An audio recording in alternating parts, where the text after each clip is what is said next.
So, Dr. Padmakshi, I have a question for you on, you have been a person who's come out of the COVID, and you are a doctor yourself who has helped so many patients to come out psychologically out of this. So what is that difference you would see? Are you able to, were you able to use your knowledge as a doctor when it came to personal self? How was that experience?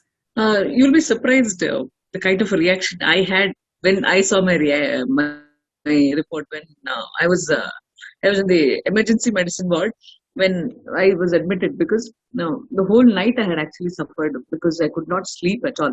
So my husband took me to the hospital and he said, "We'll see what will happen."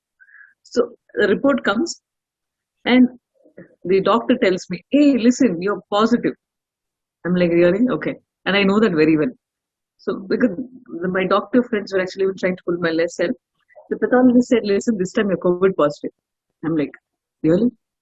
Me? Why me?"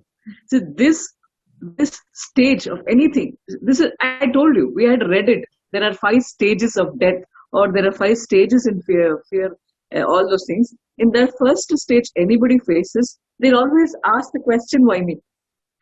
The same thing was to me also. I mean, I'm a psychologist, I am a doctor, I tell the whole world, "Hey man, chill." It is not easy to chill. That's when I realized telling chill and actually chilling is not at all easy. So my husband was standing right next to me and he says, "Hey, listen.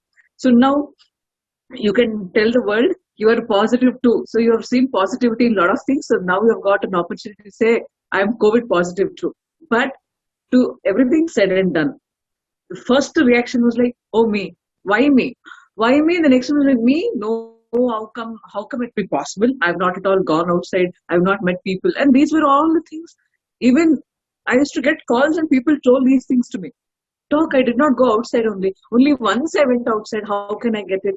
So the exact same thing happened to me also.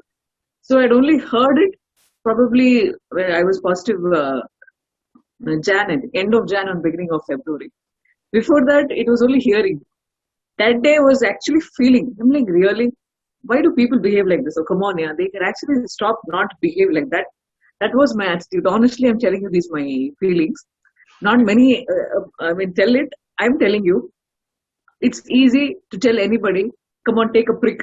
As a doctor myself, when I tell my patients, "Don't worry, I'm not going to prick you because I cannot take it myself." So basically, when I saw that, then I actually sat there for 10 minutes thinking. I even told her, "Look, you must have exchanged the reports. This normal people also do." So I told her, "Listen, you must have sent it to the other lab or probably send it to somebody else. Go for a second opinion." All these things patients tell me. As a doctor, I've heard it. But when it was me there sitting in the hospital emergency room waiting for the reports, when I see it on my mobile phone, it's like, "Me? No, not me. Why me?" and all that steps. This happens. Something ma'am will agree with me. This everybody says. An example, if somebody tells you, you go and tell a patient, you have diabetes. Okay, probably I'm telling that also because I'm diabetic too.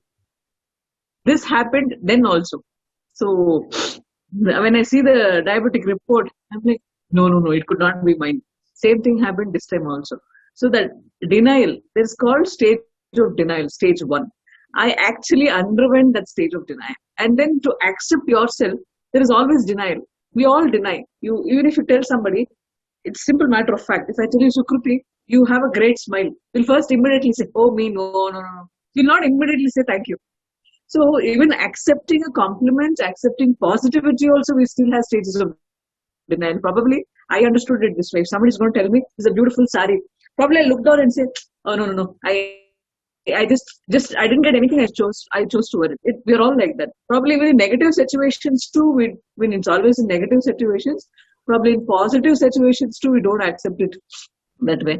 And then next comes the stage of acceptance. I actually took a long time to accept it.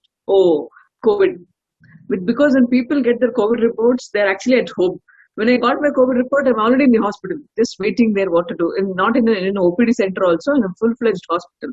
So then this concept of what next arises. So for me, I am a doctor. I know I don't have any symptoms. I know everything. We all know everything. But in spite of knowing everything, we don't practice it in our lives. Here, the problem in the whole world is not the lack of knowledge. The problem in the whole world is not, executing in our lives. When I was like, what next? My friend, the doctor who was treating me is my husband's teacher, and that she knows me also very very well. She just says, Padma, come on, now you have a break for life. I like, excuse me, I don't want such breaks. Even patients also actually told me the same thing when I said, listen, now you have COVID, you can actually stay at home, spend time, you have time for isolation, you can learn a lot of things. I was actually looking at myself and my mobile phone saying, oh my God, I have to stay in a hospital. I cannot probably accept it. I did not have very severe symptoms, but I did have mild symptoms. I had more abdominal discomfort. That was a major problem. So that's when then people, the concept of accepting the reality comes. When I knew that now the family has left me and gone, I have no other choice other than accepting the reality and staying. That's where that whole stages of what we say acceptance or whole stages of realities. I actually underwent whatever was actually described in the textbook. So then there is later a stage called grief. You start crying. Oh, no, no, no, no, no, I shouldn't have got it. The worst thing is lack of it is. I also mentioned knowledge. It's not that nobody has or everybody has it, but there are people so well educated. I want to put it in quotes. They told words like, it's all because of your karma. See, your previous karma, I don't know, in this janma what karma you did, you got COVID. Trust me, this I also got it. Patients told this to me, ma'am, somebody told me because of my karma I'm positive, it seems. People told me also this. I'm like, oh God, what was my karma? The self-reflection also happens when this final stages of life, people start self-reflection. Even I started my whole entire life. Whom did I hurt? It started from that. So because it's that whole process, I'm alone, nobody is there with me. I'm in a hospital room doing nothing. This is what textbook also said. That whole thing comes in front of your eyes. That happened to me also. Finally, is like, okay, accept it, and I know what it is. I understand it, and I undergo it. That's what. So that happened with me too. I would like to tell all this. I am to all the people watching. Next time anything negative happens to you in your life, negative in terms of any disorder, any COVID, anything, please trust yourself than anybody else in the world. Because they will even go to the extent of telling you, you did karma, or probably it was your forefathers' karma, and to an extent that, you're not even fit to survive under the sun. All these things was told to a strong person like me, even that I was also shaken by completely. I'm like, 2 days, I don't know what to do. Oh my God, I'm going to be in the hospital. I've always been with people and all that stuff. That's when one sentence of my daughter, which actually gave me complete positivity. Nobody else trusted me. It was my daughter who gave me a video call. She had gone to school, and from school she said she wants to talk to me. She calls from there in her break time, and she says, she told it in Kannada. I'll translate it. The essence might not be the same, but still. She says, listen, you have seen positivity. You told positivity to the whole world. Now you're COVID positive too. Probably God has given you a chance to understand yourself, and this time you'll be more realistic in telling. So please understand that and feel it and enjoy it, and don't think about anything else. So that's when I told myself, yes, when my child is in 8th standard then, she was in 8th standard then, and an 8th standard child can tell me, fine, undergo this. And she said one more thing, when there is pain, I used to always tell her, when there is pain, we need to undergo pain completely. But what do? We don't even undergo that also completely. So undergo this pain completely, feel it fully. That's when you can come out with much more authentic feelings, and you can actually tell the world more better. So probably if I'm telling Sukruti through VTV, it is exactly what I felt. It is not a textbook knowledge. So thanks to COVID, probably COVID taught me a lot of things, even this too. This is a time when I actually realized who your friends are and who will come for you, who will not come for you. I was telling it to people. I saw it myself. So, ma'am, I'm sure Sumita ma'am will agree with me, or I don't know. A few things, I tend to take it a little differently. I've seen those stages of denial and grief and all that. But what I really feel is, you have to train your mind to go through all of them in a more resilient manner.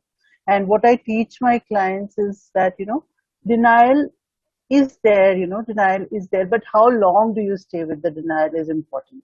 How long do you stay with the grief is important.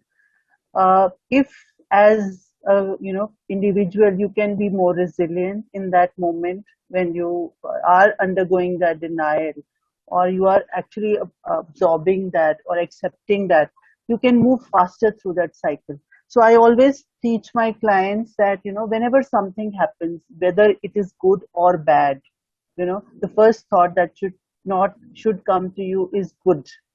Good, this happened, and then find the good in it, because everything that is happening is not happening, without God's will. Everything is synchronous, is what I believe, universally synchronous. So whatever is happening is for the good of all of us. So first say good and find the good in it.